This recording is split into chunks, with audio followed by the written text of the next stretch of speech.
na sociedade capitalista é um privilégio.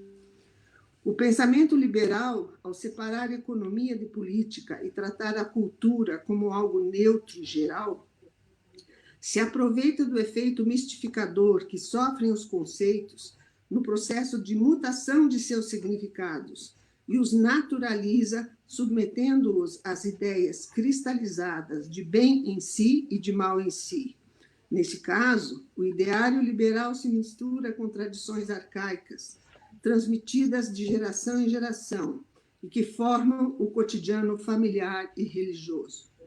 Perde-se a dimensão histórica da vida e das relações em geral, reduzindo ao individual, subjetivo, natural, questões sociais como, por exemplo, a violência, a exclusão e todos os reveses que possam acontecer.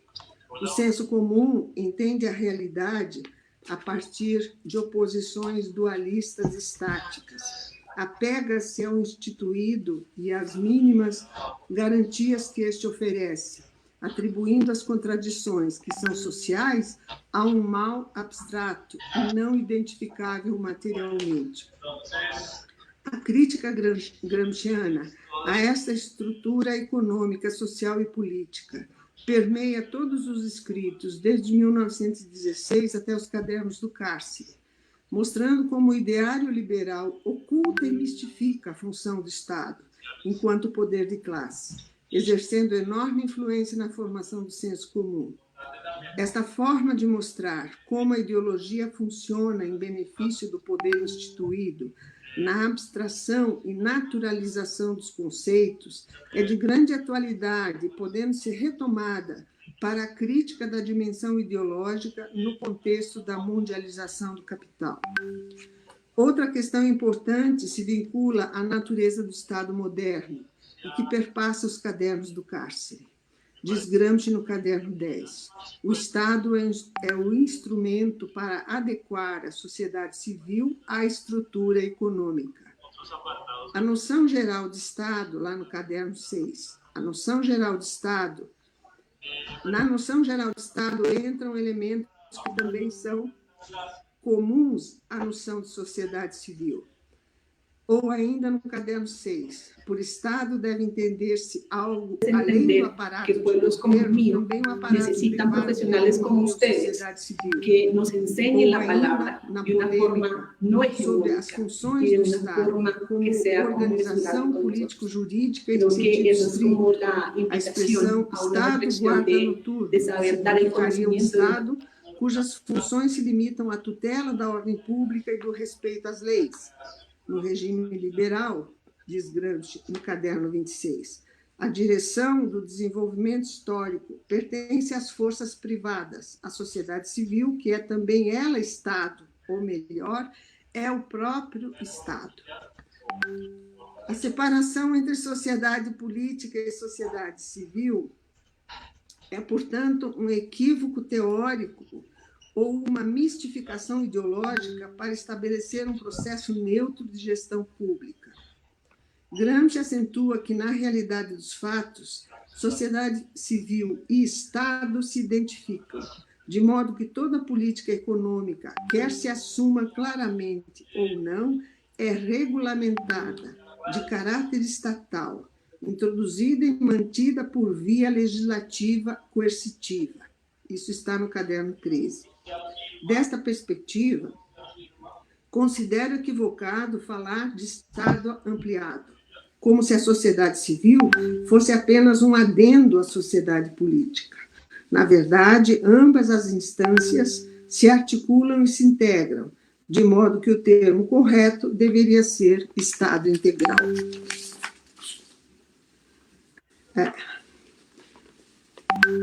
Existem várias críticas a essa separação entre sociedade política e sociedade civil, que eu estou levantando aqui de outros autores, que eu vou deixar porque a Deise já está me olhando ali com aquele sorriso lindo, né, Deise? Mas eu já sei que eu tenho 5 minutos, né? Vamos lá.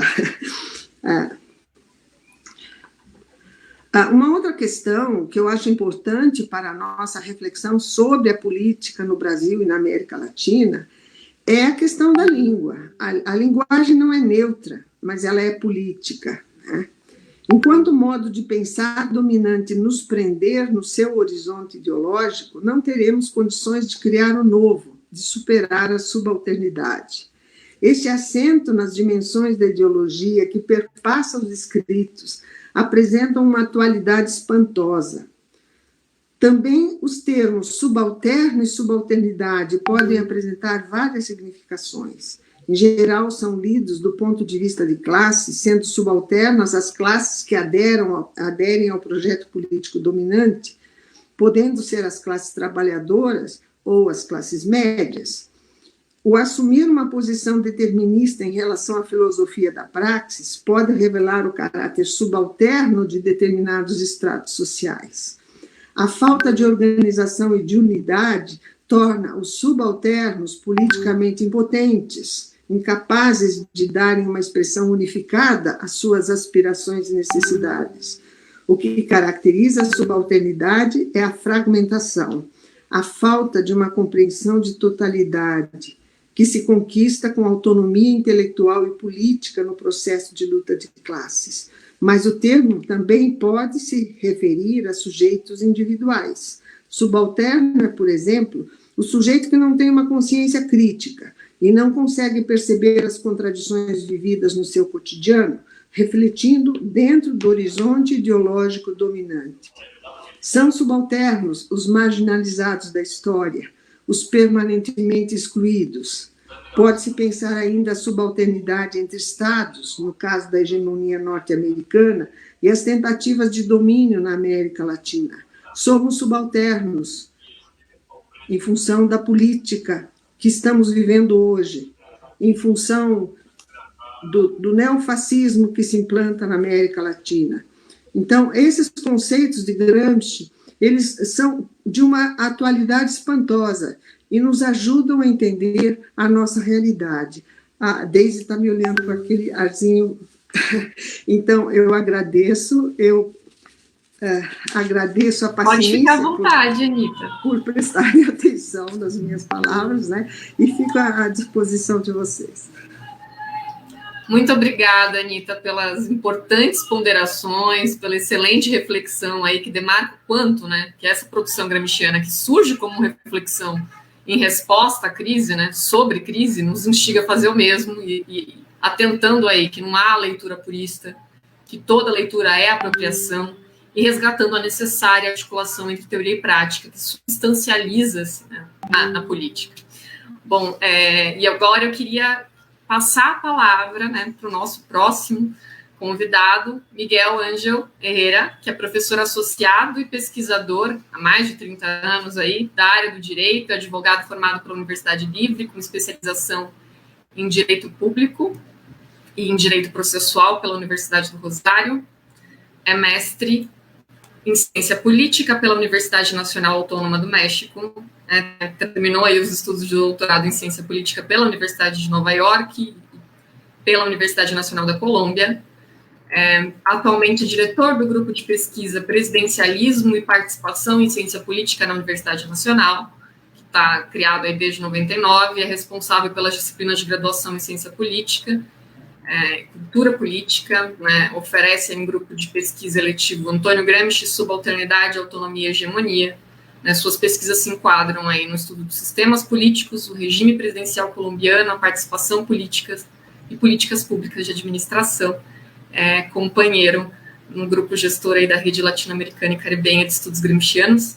É com muita satisfação que passo agora a palavra para você. Miguel Ángel, é contigo. Muchísimas gracias, Daisy, por la presentación que has hecho de cada uno de nosotros y en particular en lo que tiene que ver conmigo.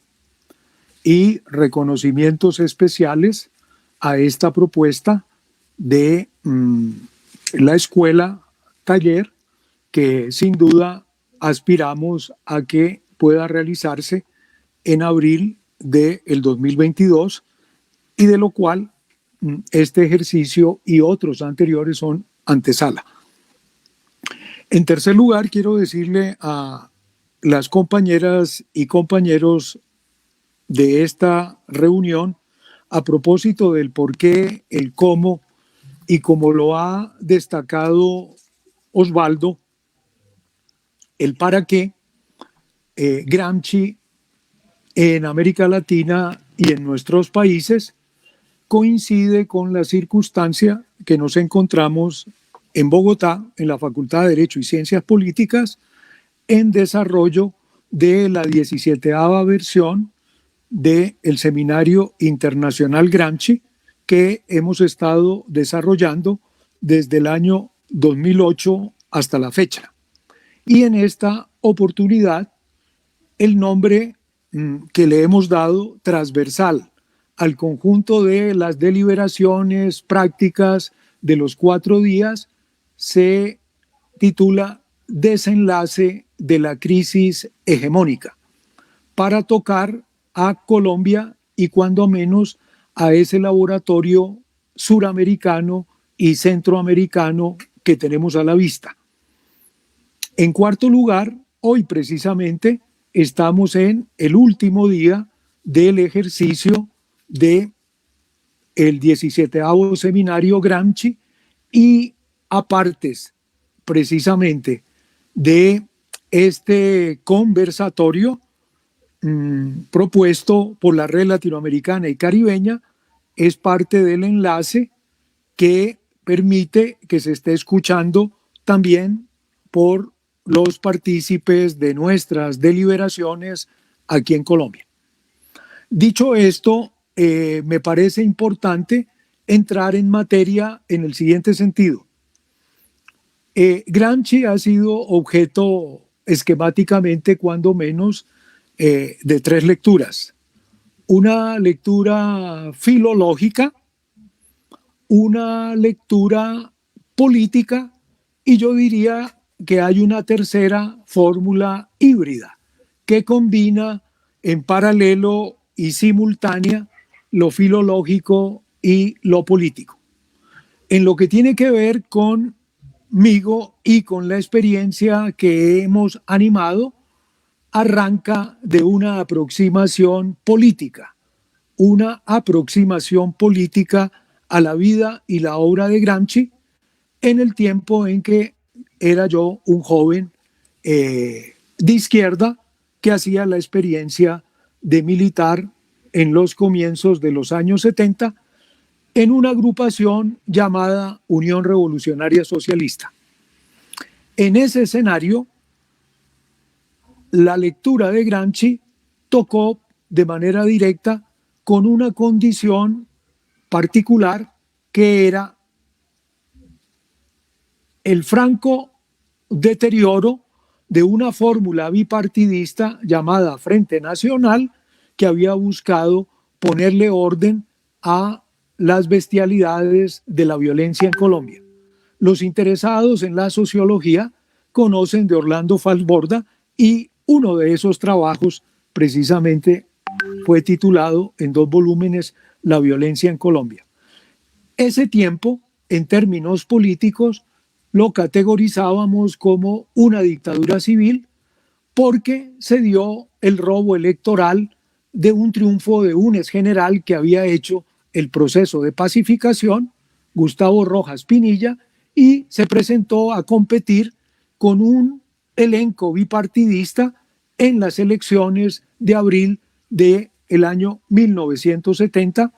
Las elecciones le fueron robadas y aparece una fórmula política de corte diferente que se va a conocer primero con sorpresa y luego con interés en la interlocución de un nuevo lenguaje político en el escenario de la vida colombiana.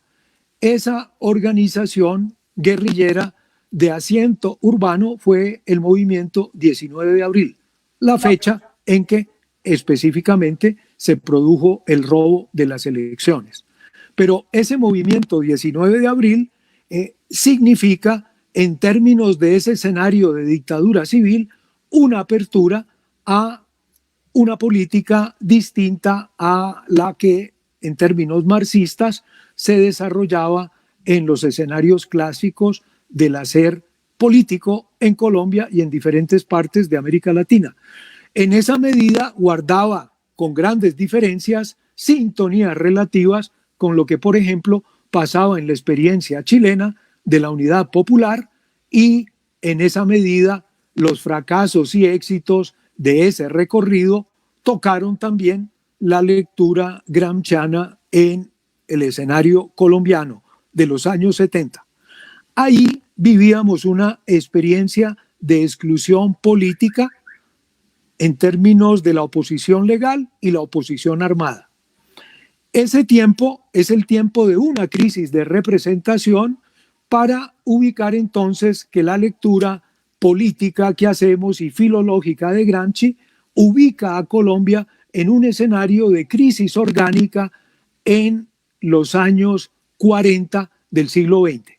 Y ese escenario de crisis orgánica está marcado por el rechazo a la construcción de esos estados que fueron estados de compromiso en los espacios de los populismos conocidos en América Latina, de los que Brasil, de los que Argentina, en una cierta medida Chile, en una cierta medida Perú, experimentaron. En el caso concreto de Colombia, eso hubiera podido ser el gaitanismo, pero sencillamente se cerró la experiencia del caudillo con la muerte del caudillo. Si eso hubiera ocurrido en la Argentina, si eso hubiera ocurrido en el Brasil, si eso hubiera ocurrido en el Perú, decimos aquí coloquialmente, otro gallo cantaría.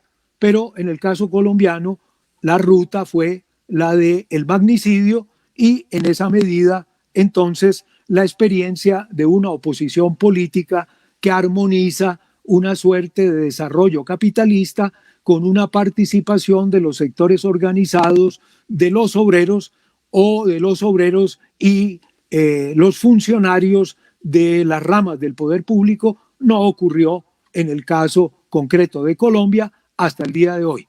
Es decir, no ha habido la experiencia de la presencia de un gobierno de corte popular o un gobierno en el que los grupos y clases subalternas pudiesen ensayar una suerte de Estado y de gobierno en el que la realidad del compromiso se tradujera concretamente.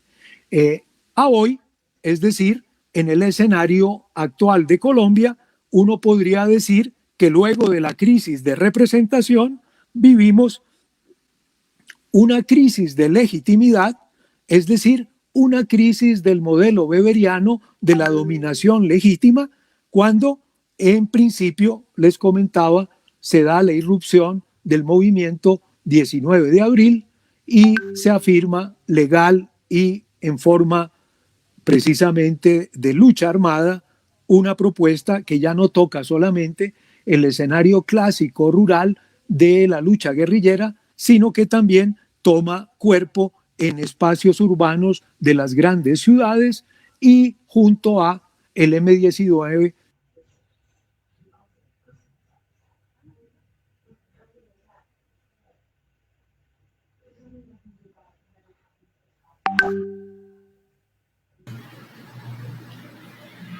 Tivemos um problema de conexão com o Miguel.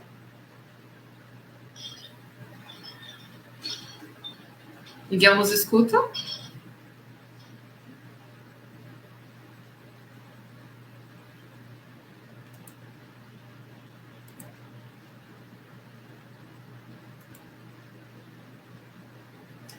Bom, podemos seguir aqui com um bate-papo, aguardando que seja possível a reconexão do Miguel. Teríamos também a participação nessa mesa da professora Mabel. Hoje, a exemplo das dificuldades que temos enfrentado com conexão aí nos diferentes locais, estamos também com dificuldade de conexão, né? A professora Mabel nos acompanhava até esse momento, teve um problema de conexão também há alguns minutos atrás. acho que poderíamos, né? E aí, na expectativa de que eles regressem para seguir o debate conosco, poderíamos começar, então, o debate. Peço para o Matheus colocar na tela, por favor, Anita, quem estiver disponível, se o Miguel tiver conseguido o Oswaldo, a gente pode ir trocando figurinhas a esse respeito. Tem algumas saudações colocadas nos comentários. El micrófono. Miguel? Oswaldo, nos escuta? Sí, escuché bien. Se cortó de repente con el amigo colombiano. O Miguel perdeu a conexão. Estamos também com um problema. A professora Mabel está com problema de conexão. Então, eu propus que a gente abrisse esse momento, né, para o bate-papo. Tem algumas saudações, né, de companheiros aí de diferentes locais. Eu acho que a gente poderia seguir aqui e ficamos na expectativa de que eles regressem, para que a gente possa retomar, né?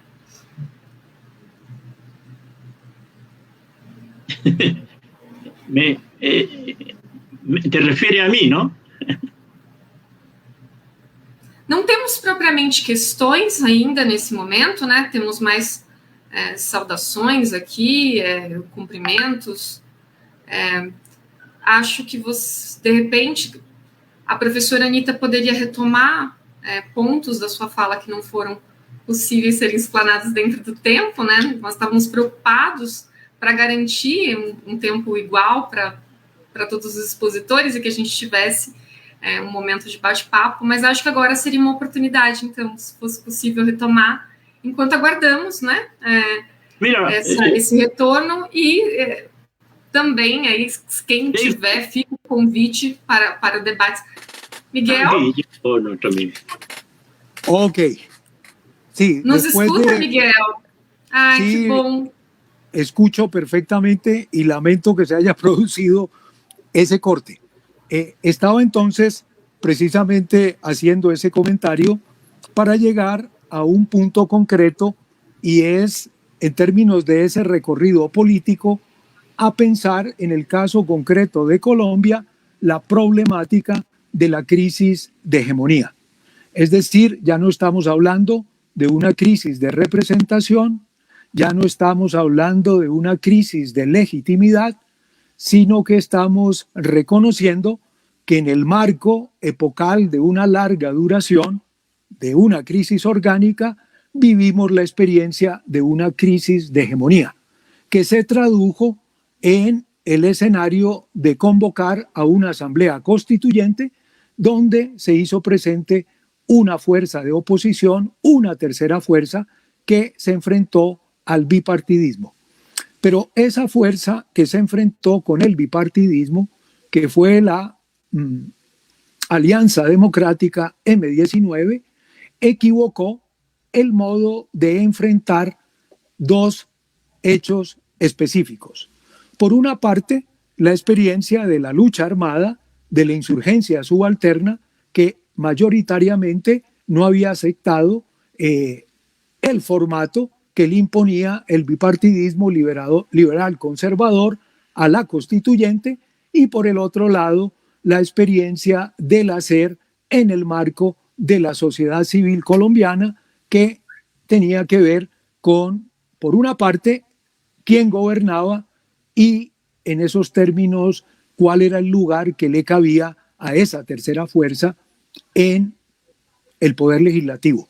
Y esa tercera fuerza aceptó excluir a los delegados de la constituyente de ese ejercicio en una fórmula de cónclave que el que hoy es el candidato presidencial del pacto histórico reveló en un escrito reciente que se llama Mi vida, muchas vidas, o mejor, Una vida, muchas vidas, cuando cuenta cómo uno de los tres presidentes de la constituyente, me refiero a Antonio Navarro, se reunió en un cónclave excluyendo a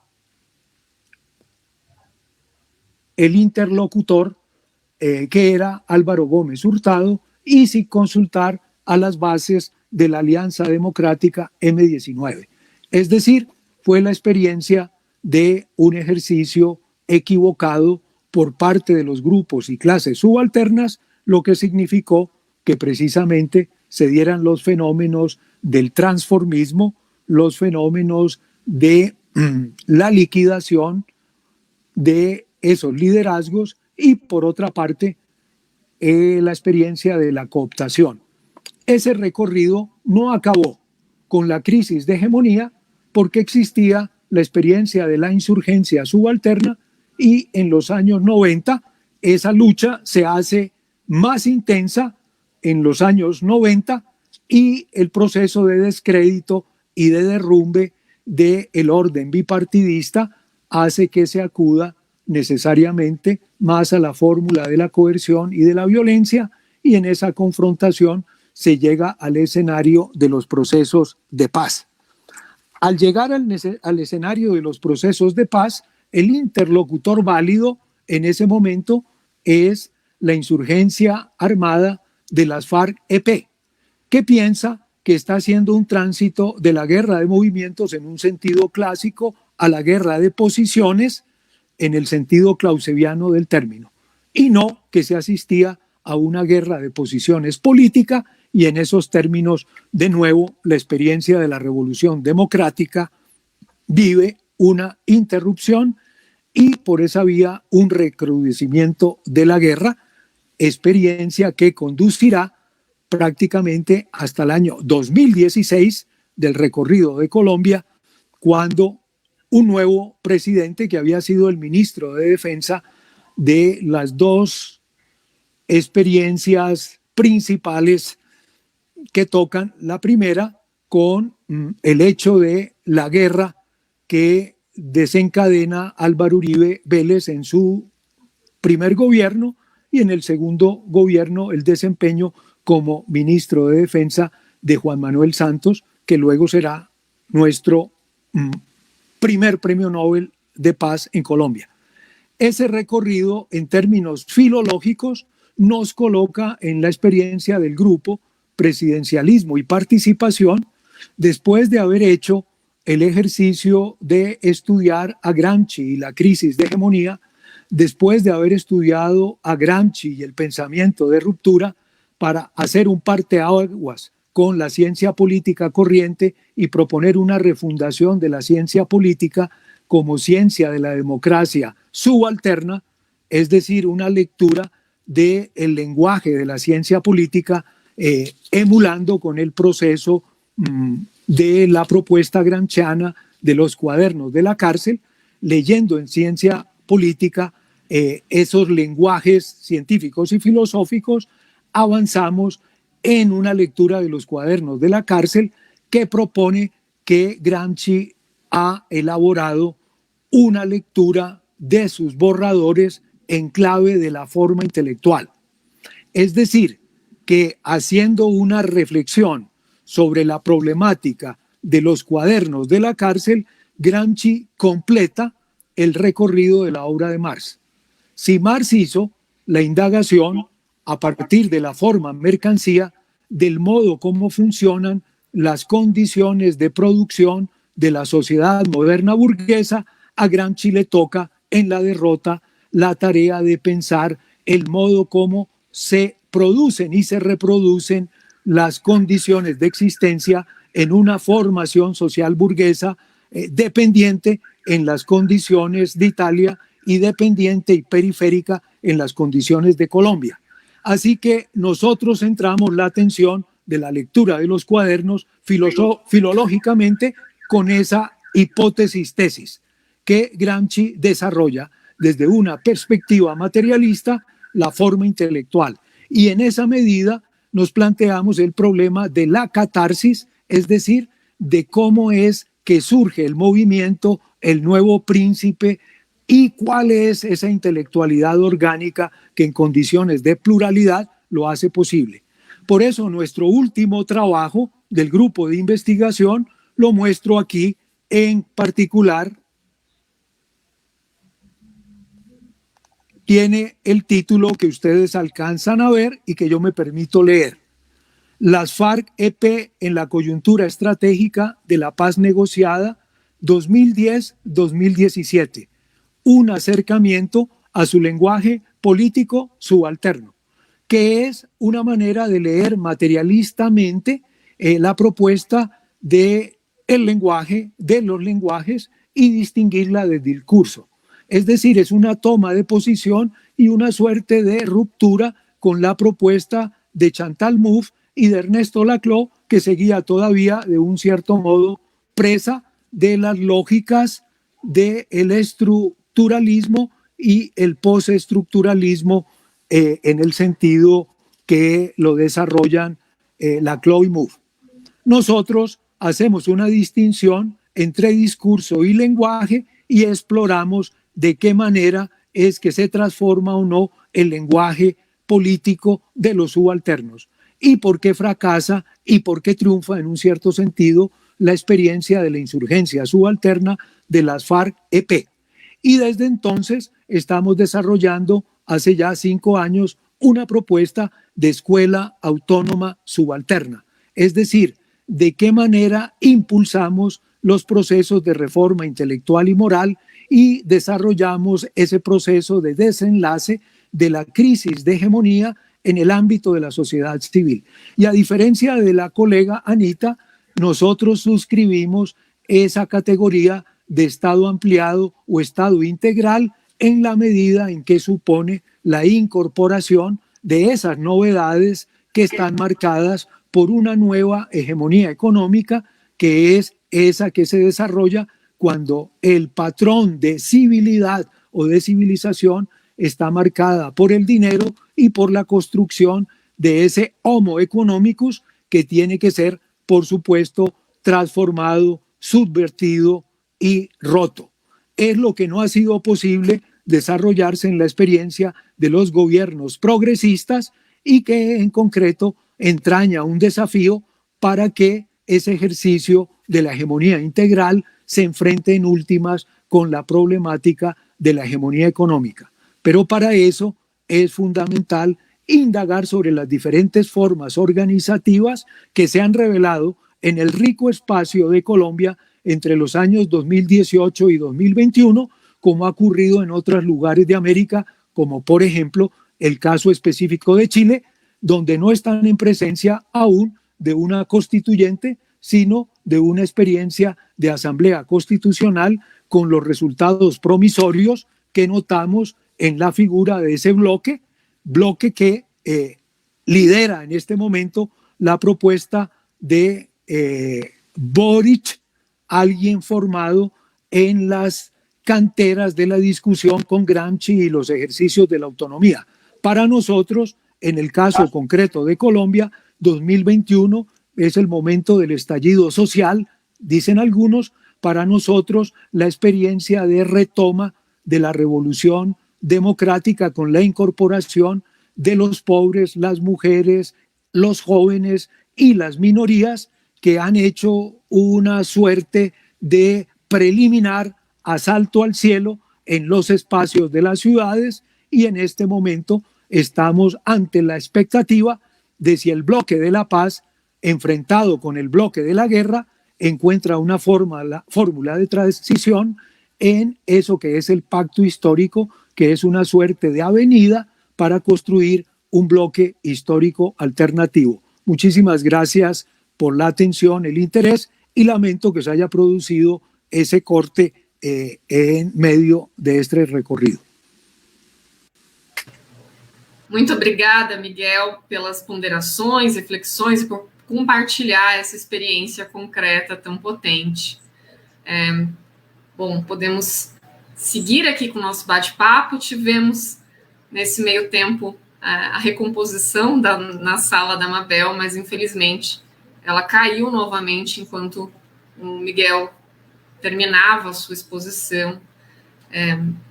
Aguardamos que seja possível, né? Agradeço o esforço que ela tem feito ao longo dessa mais de 1 hora de conexão, entrar e voltar. Realmente está bem difícil, né?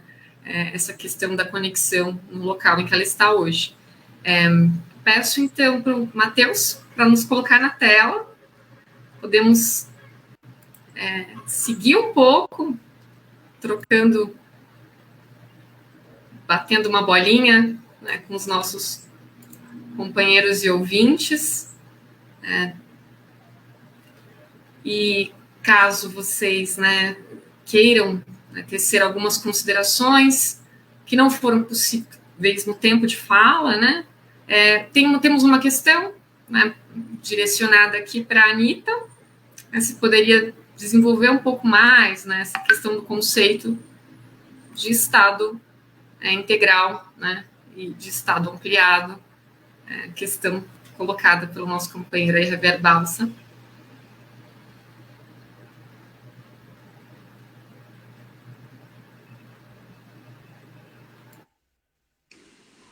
Obrigado pela questão, Javier. É uma questão que, na verdade, ela é colocada no debate, foi colocada no debate que aconteceu aqui no Brasil entre Carlos Nelson Coutinho e Edmundo Dias, tá?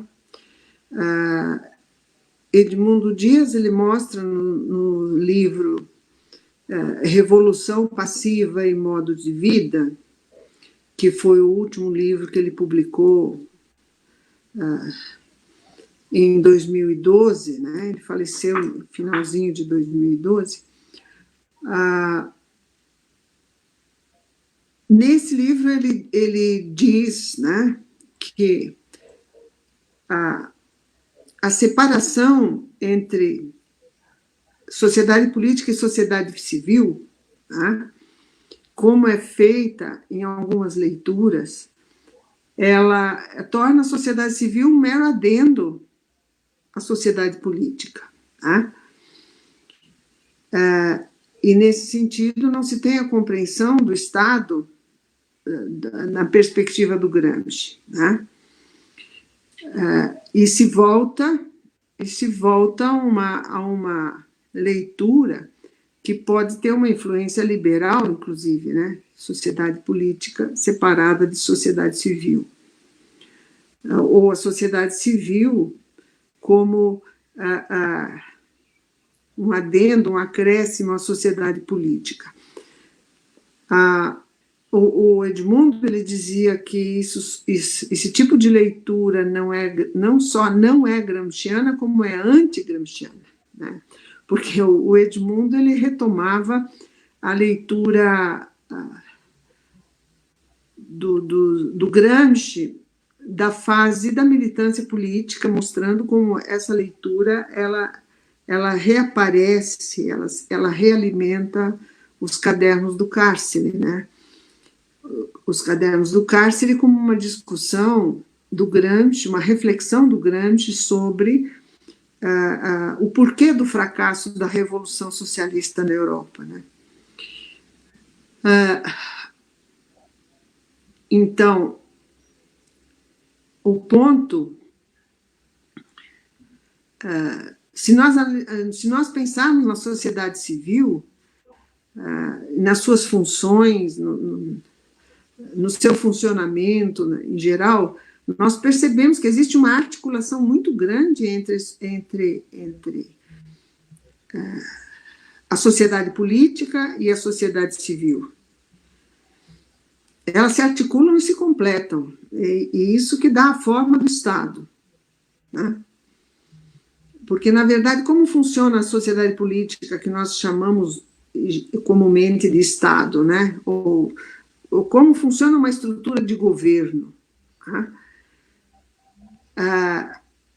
Se nós analisarmos as políticas públicas, elas funcionam, em geral, ou para realizar interesses econômicos, né, que são apresentados como interesse da sociedade, né,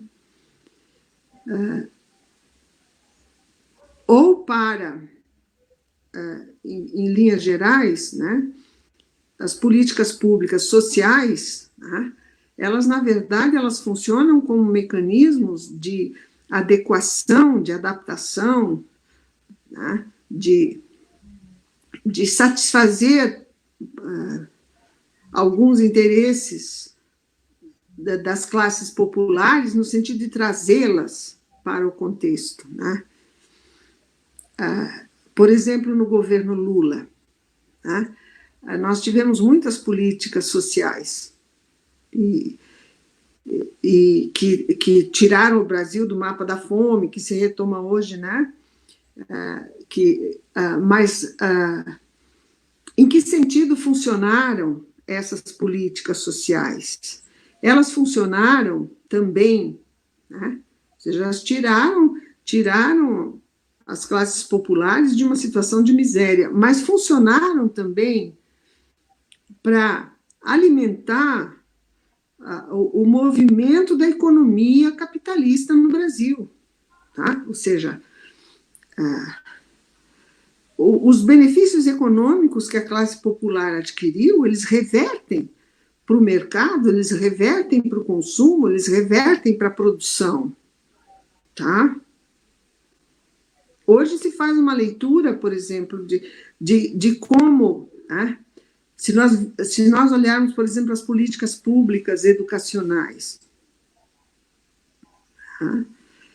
O PT fez um trabalho muito importante no sentido de expansão da universidade pública, né? Não só em número, em vagas para os alunos, mas expansão principalmente dos centros urbanos para o interior do Brasil.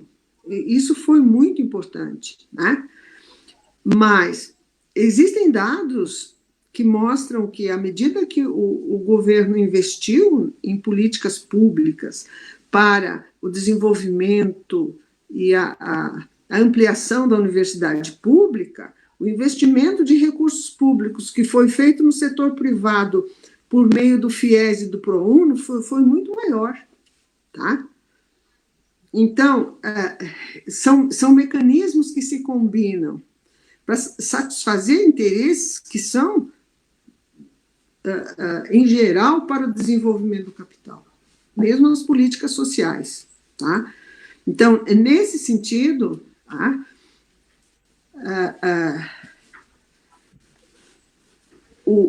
a sociedade política se combina e se articula com a sociedade civil, né? O direito, por exemplo, a estrutura do direito, como é que ela é da sociedade política ou é da sociedade civil? Ela participa das duas instâncias, tanto da sociedade política quanto da sociedade civil. Toda a ordem legal, toda a organização institucional, né, que regulamenta a sociedade, ela perpassa tanto a sociedade política quanto a sociedade civil, né? Então, o Gramsci faz uma crítica nos Cadernos do Cárcere à ideia liberal do Estado guarda noturno, né?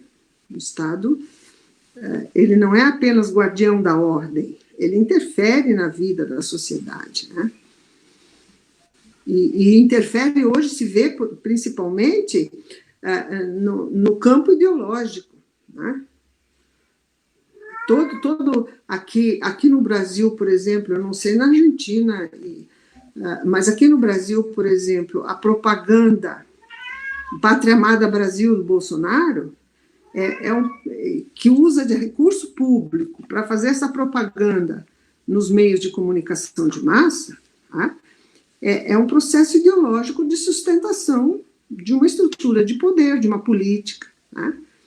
Então, é nesse sentido que se articulam sociedade política e sociedade civil, né? Eu não sei se eu respondi.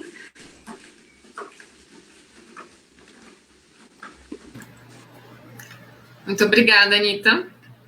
Bom, infelizmente, né, ao que indica, não teremos mais a participação da professora Mabel. Infelizmente, se colocava impossível a conexão, nós não estamos conseguindo falar com ela nem por telefone mais. parece que perdeu definitivamente o sinal. Temos saudações, mas não questões nesse momento colocadas. Eu quero agradecer muito a participação e as saudações colocadas pelos camaradas. Eu passo, então, para vocês façam as considerações finais. Depois veremos a possibilidade de agregar o vídeo da Mabel, né, com a exposição dela, de fazer uma edição para deixar disponível no canal com todas as exposições, né? Então, eu agradeço muito o esforço de vocês, peço compreensão pelos problemas técnicos que nós tivemos hoje e passo, então, a palavra para as considerações de vocês, né? Podemos começar com o Miguel? Delcy, se oye un ruido, ¿sí? Se oye un ruido cuando estás hablando y cuando hablaba Anita. No sé por qué, ¿sí? Hay un ruido cuando ustedes están hablando. No sé si pasa siempre.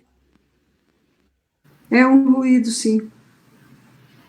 Vocês me escutam melhor agora?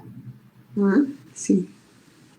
Eu comentava que eu também estou com problemas de conexão, tivemos chuvas fortes por aqui, hoje está um dia todo difícil e atravessado em muitos locais. Eu comentava que passaria para vocês as considerações finais, veríamos a possibilidade de agregar o vídeo com uma exposição da Mabel para ficar disponível depois no canal, né? Então, acho que vocês podem passar. Eu passo para você, Miguel, agora a palavra, para as suas considerações. Sí, no sé por qué, ¿no? ¿Por qué pasa ese ruido que notamos? Ahora yo no lo siento, pero lo que quiero decir va en el siguiente sentido. Al escuchar las aclaraciones y las reflexiones que Anita ha compartido, en gracia de ampliar la conversación y precisarla, desde nuestra perspectiva y la mía, hablamos del estado integral o estado ampliado, ¿sí? No son necesariamente lo mismo, pero es evidente que en una y en otra hay una articulación de lo que Gramsci llama en análisis de situaciones, relaciones de fuerzas, que es un texto de los años 30, las superestructuras complejas. Y las superestructuras complejas son la sociedad civil y la sociedad política. Así que cuando Gramsci habla de la forma Estado, en el sentido integral o ampliado, está reconociendo esa novedad relativa de las superestructuras complejas por contraste a lo que era la otra forma del Estado, no porque no interviniera el Estado, que era el Estado vigilante nocturno, que provenía de una lectura de la socialdemocracia desde los tiempos de Ferdinand Lassalle, ¿sí? De Lassalle. Entonces, él está marcando que hay una novedad, en efecto, entre lo que fue el siglo XIX y lo que es el siglo XX, cuando la intervención en el escenario concreto de la hegemonía económica nos presenta el fenómeno del fordismo y el americanismo, que es una manera de construir una nueva hegemonía económica. Y esa realidad, en el marco de la experiencia estadounidense, es una experiencia de revolución pasiva en Estados Unidos, ¿sí? La pregunta, por supuesto, es en escenarios como los de América Latina, hasta dónde essa realidade. O desafio continua, né? Eu agradeço aqui a quem está acompanhando conosco essa batalha hoje de conexão também, ideias e reflexões, mas também de conexão. Miguel, ¿me escuta? Sí, sí, no sé si me están escuchando porque ahora cuando hablaste... Agora sim. Sí, volvió a producirse el ruido que he notado. Pode finalizar a sua fala. Sí, claro. Yo te escuché perfectamente, Miguel. Sí, te escuché muy bien. Entonces, lo que quiero particularmente decir es que hay una diferencia entre la experiencia de los estados capitalistas periféricos y dependientes, ¿sí? Que es una realidad que singularizó a América Latina en los años 60 y 70, ¿sí? Esa fue la época de la teoría de la dependencia, pero esa fue también la época del estado de compromiso. Ya no estamos en el escenario de los estados de compromiso, pero no se ha resuelto, o sí, el problema de la crisis de hegemonía. Y al escucharte a ti, me queda claro que no, porque precisamente los gobiernos progresistas no lograron resolver a su manera ese problema de la hegemonía económica en un ámbito de guerra de posiciones política, ¿sí? Que es el escenario donde ubicamos para el caso de Colombia ese problema del Estado ampliado o Estado integral. Ahora, la hegemonía no se gana de la misma manera en la sociedad política que en la sociedad civil, porque es fundamental recordar que la forma intelectual está en simultánea con los procesos prácticos concretos de transformación, de revolución del orden capitalista, que es una fórmula que proviene del manifiesto comunista. Es que el capitalismo es ese modo de producción que para desarrollarse tiene que revolucionarse. Por eso el concepto de revolución pasiva tiene esa base fundamental y que marca también una lectura distinta de la introducción del 59. Dicho de otra manera, para ponerlo en el escenario global, China no ha logrado resolver en su proceso de revolución las tareas que caben en la moderna sociedad burguesa, como tampoco lo ha podido resolver los Estados Unidos de América. Y en esa medida, la lectura entre historicismo absoluto y positivismo es relativa a la propia lectura de análisis de situaciones y relaciones de fuerzas.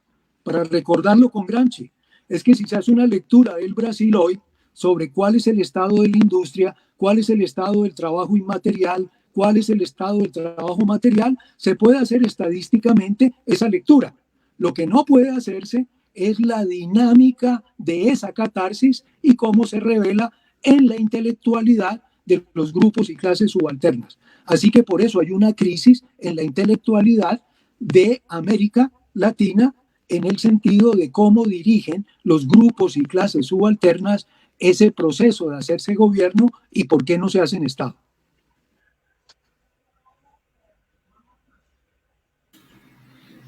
Muito obrigada, Miguel. Oswaldo? No, yo Fique à vontade para as suas considerações. He escuchado atentamente y me parece muy interesante lo que dice Miguel Herrera, ¿no? Lo único sí, con respecto a Chile, es que tú dijiste algo así en el sentido de que en el candidato Gabriel Boric estaría, en cierto modo, resonando el pensamiento de Gramsci. Por adscripción ideológica podría decir que sí, pero en Chile no ha habido una lectura de los partidos políticos de izquierda de Gramsci, ¿no? No la ha habido en casi ninguno, ¿no? Y la lectura chilena es más bien una lectura de los sectores de la derecha. Ellos leen y estudian a Gramsci. Y Gramsci es estudiado incluso en la Academia de Guerra y es estudiado incluso en sectores del ejército, ¿no? Bajo la égida, es decir, bajo el prisma que le otorgó la posición norteamericana en el documento Santa Fe, ¿no? Como una nueva manera de hegemonizar los estados latinoamericanos, ¿no? Que ya no depende tanto de la intervención del ejército como de una acción cultural en donde los sectores de derecha se desarrollan. Han surgido una serie de intelectuales de derecha en Chile, ¿no? Neofascistas, etcétera, que acompañan al candidato Kast en este momento, ¿no? Entonces, yo creo que hay un déficit de lectura de Gramsci en Chile, ¿no? Es decir, eso no lo veo como tú lo describes en Colombia. En Chile no ocurre nada semejante. Eso. Sí, yo te agradezco, Osvaldo, esa precisión y es parte de lo que anoto, ¿sí? que hay una crisis de la intelectualidad chilena precisamente por ese divorcio que tú mismo anotas. Y en esa medida tampoco una interlocución con gente como Boric, ¿sí? Para hablar de Chile. Pero también en la Argentina, para hacer referencia a la intervención y poner en situación las reflexiones de Javier Balsa, ¿sí? Allá también en la Argentina hay un candidato que fue sorpresa y precisamente se la pasa citando a Gramsci. Creo que se llama Mail. Así que para no entrar en detalles con algo que es un terreno en que el propio Javier se mueve, también quiero llamar la atención sobre eso. Pero eso prueba de alguna manera que la reflexión de Marx, como la reflexión de Gramsci, es una reflexión que funciona con el rigor de la verdad situada. Es decir, que no le sirve ni forzosa ni necesariamente a un solo grupo en un escenario de capilla. No, por supuesto. Pero ¿qué es lo que prácticamente afecta la filosofía de la praxis? Esa es otra historia, ¿sí? Y es un poco, y eso es lo que entiendo en el sentido de hablar de un desenlace de la crisis de hegemonía, porque se tiene que mover la intelectualidad capitalista en el escenario de la disputa de las superestructuras complejas, en concreto de la sociedad civil o de las casamatas o de las trincheras, en los nombres que Gramsci empleaba en los 30 y ahora en el espacio también de la virtualidad y del trabajo inmaterial. Claro, lo que Gramsci dijo sobre el arte del esgrima con respecto a Maquiavelo y a Marx se aplica a él también, ¿no? Se aplica a él, ocurre lo mismo, ¿no? Es usado por un lado y por el otro.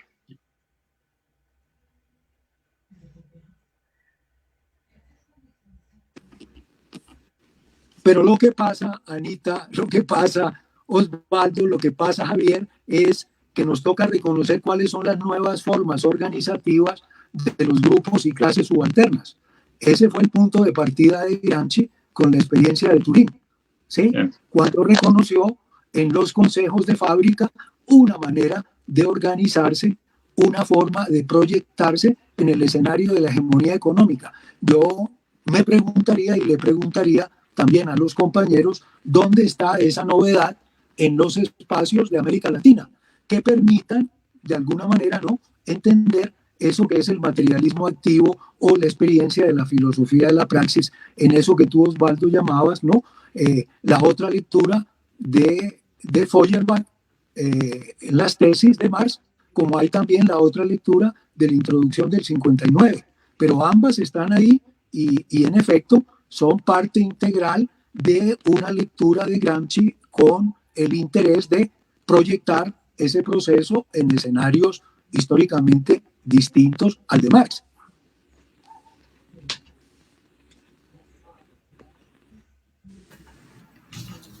Muito obrigada pelas considerações, por esse bate-papo. Pergunto se a Anita gostaria de tecer algumas considerações finais, se o Osvaldo finalizou o que ele gostaria, e passo então a palavra. Eu penso que a experiência dos conselhos de fábrica e do jornal L'Ordine Novo foram fundamentais na leitura do Gramsci, tanto do marxismo quanto da experiência italiana, posteriormente, inclusive nos cadernos do cárcere. Essa fase da militância política, eu penso, pelo menos no Brasil, ela é pouco divulgada, ela é pouco conhecida. Né? Se trabalha muito mais aqui, se lê muito mais os cadernos do cárcere. Né? Mas a ideia, por exemplo, de vida coletiva, né? É interessante ler, impressionante como funcionavam os conselhos de fábrica de uma forma assim participativa, horizontal, né? Todas as assembleias elas eram narradas, né? As participações dos trabalhadores, as opiniões, elas eram escritas e publicadas no Ordem Novo. Tá? E havia, então, esse debate que a gente faz agora meio virtual, né, em função das condições atuais, se fazia por escrito. Tá? Então, havia assim um esforço, né, de uma organização política participativa de formação intelectual para que todos tivessem efetivamente condições de se tornarem dirigentes. Né?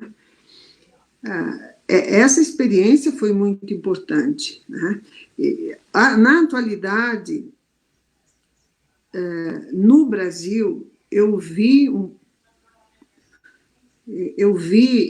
esse trabalho no campo da educação do campo e no campo da organização do movimento dos trabalhadores sem terra no Brasil.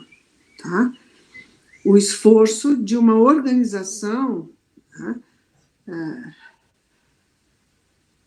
No sentido de participação efetiva, né?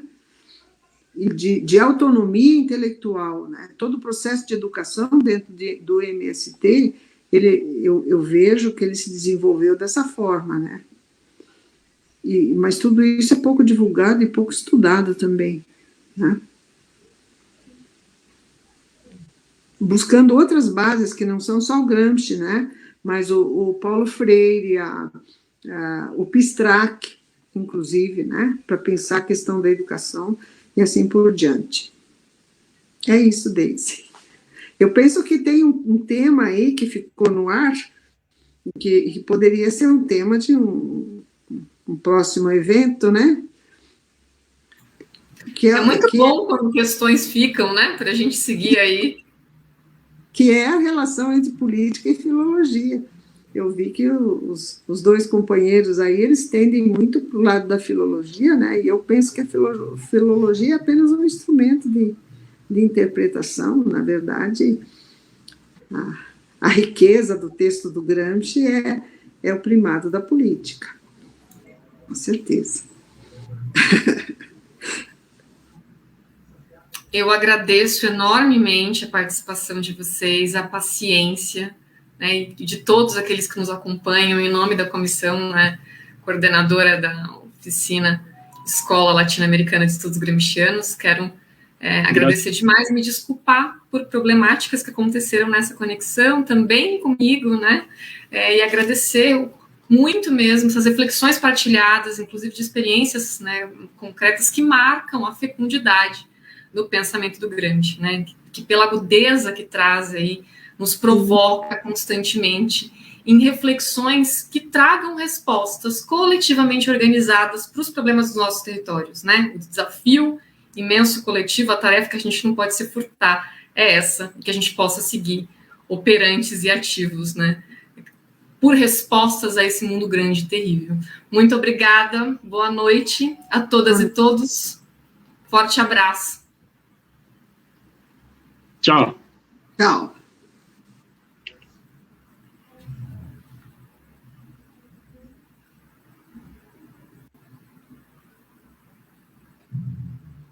Ai, gente. Terminamos aqui a transmissão ao vivo, tá? Ai, gente, nossa. Desculpem também o nervoso. Miguel, naquele momento eu achei que você tivesse caído. E, na verdade, tinha travado para mim. Ai, me desculpa nesse momento último da sua fala que eu cortei, né? Para mim tinha caído novamente, já não sabia mais o que fazer. Daisy, mira, yo creo que habría que ver, porque esta emisión va a poder escucharse la mitad en Chile, ¿no? Porque no hay un dominio del portugués generalizado, ¿no? Y en ese sentido, entonces, la gente de Chile que quiere verlo me escuchó a mí, escuchó a Miguel Herrera primero y a mí, pero no escuchó a Anita, ¿no? Ni te escucha bien a ti. Entonces, debiéramos ver para sucesivas emisiones semejantes de que haya una transmisión bilingüe, no sé cómo hacerlo.